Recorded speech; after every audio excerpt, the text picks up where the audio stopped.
Ladies and gentlemen, welcome to the channel. I'm going to show you how to make a card on your phone. So let us jump in. The first thing you want to do is jump onto your web browser and dial in carrd.co, and you will end up on this page. Now, there's a bunch of things here, but I'm going to simplify this tutorial and we're going to hit the plus button. Okay, so once you've hit this plus button, you'll have the opportunity to begin your journey and create a card. Now, you have a few options. First of all, you can use a blank canvas. As you can see, that's the very first option over here.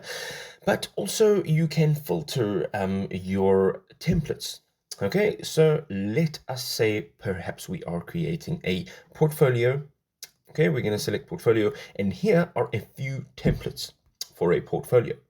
Now, some of them are part of the pro version, so you will not be able to actually use them, but some of them are, or most of them are available. So let us choose this one over here. And once it opens, you'll pretty much be able to customize everything about it. Now, the instructions are very simple. As you can see, this is what it looks like. Okay. And every element here is customizable. So if you're tapping on an element like the text over here, it'll bring up this window. So it gives you the actual text. Okay. So here you can put in whatever it is that you would like. So let's say welcome. And here you can see a few formatting options that you can do. So once you're pretty much happy with what you see here, you can now go ahead and just push the X and you will see that it has made its changes. Now, let us go ahead and we're going to go ahead now and put in our name. So let's go name. Okay, and here under text, it says side heading, main heading. You can change this completely. All right, so let us leave it just like this. Now, let's say we would like to enter in a profile picture here. So right at the top, we're going to hit upload, and here, let's say we want to use this image here. Now, I'm using these images just for example purposes, but let's go ahead and customize this. So we're going to go ahead and let's say we want to use just that section over there, right? So at the top, you're going to hit the tick, and it is now uploaded. You can see that we are starting to build our page. Now, if you go down here, you will see that there is more text and there is more options to add images. Now, this is a gallery. Now, just for example, when you go into one of these images, there are a few other options. Okay, you can change the color scheme. There are a few other options over here that you can run through. There is a mode as well. It shows a grid of thumbnails that enlarge to a full size lightbox when clicked. So this is a nice option. I like that option very much. And each image, when you open that image, you have a caption and you have alt text, an URL, a link that you can enter in there, and then also sizing, positioning, and then on click what happens to it. All right, and then we can change the order of it by using these buttons at the bottom, and then also delete it. So let's say we want to upload this image here, and let's say we want to make it a full image. There we go. We're going to enter that in here. Okay, so you're going to do the same with the rest of these images, and here at the bottom you can see that there is an email me button, and here we can add whatever it is that we need to add in here. So over here it has a label, it has the icon, and it has the URL where you will actually enter in your email address, and there are some color options. So you can add your email address. You can also add, as you can see at the bottom, your social icons. So these are icons and you can add these. So let's say the Ko-Fi, let's say we don't want this, we can go right to the bottom and we can remove it. Okay.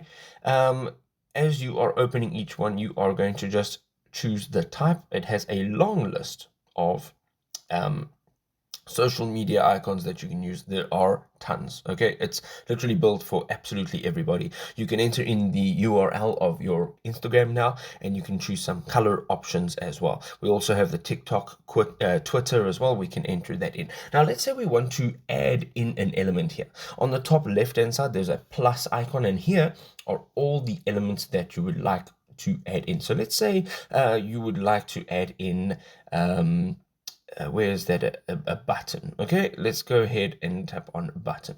Now over here you can see that there's a bunch of different buttons. So here there are there's your label, and then there is your icon. Now, this is the icon that will show up. So you can see here that there's a few different options that you can add in there.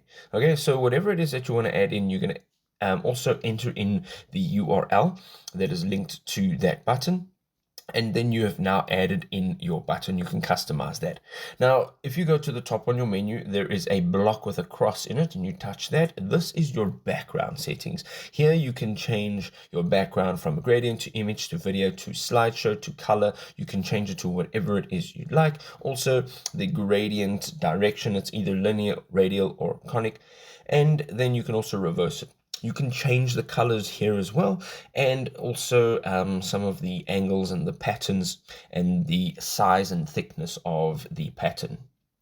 Additionally, you have your page settings to the right of that looks like the little icon of a page, and here you can choose the style. So you can have a box, a wide box, a tall box, and then you can change the position, width, the padding margins, the corner rounding, the contents, color, pattern, all of the details of the actual page. And once you are pretty much done and happy with the page that you've created, there's 3 lines on the right hand side of the page. You're going to hit these 3 lines, and there are a few options. Okay, this is where you can undo some of the changes that you've made.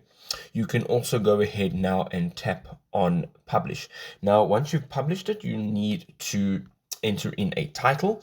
So let's put in a title like page 1, and here now is a description. So you can enter in a description. Just make sure that this over here is relevant to your page. So you can say profile, and this is what you will see at the top of your browser window. You can also then publish. If you are on the Pro version, you can publish to a custom domain. You can save it as a template, or you can now also just save it as an offline draft. If you want to come back to it at a later stage and work on it again, you can do so. All right, so you can also tap to the top of your page. There's a media publish icon, and then there are also some settings such as language, password protection. There's some analytics options, meta tags that you can change there. But once you're done, you are basically going to go ahead and you're going to tap on the publish right at the bottom. You also do need a name over here, and so you're just going to say let's go ahead and just keep it profile, and this will now become available. If it's not available, you can go ahead and you can change it. It'll tell you again if it's available. So this is what your URL will be. It'll be profile of Greg Smith .car.co, and you can just go ahead and you can say publish, and this will now become public, completely public. And you can manage all of this by just going back to your dashboard, and if you have saved it, you'll be able to go back to your dashboard and you can manage all your sites from there. Now, if this guide was helpful, you can show your support by giving us a thumbs up, and we'll see you next time. Happy building.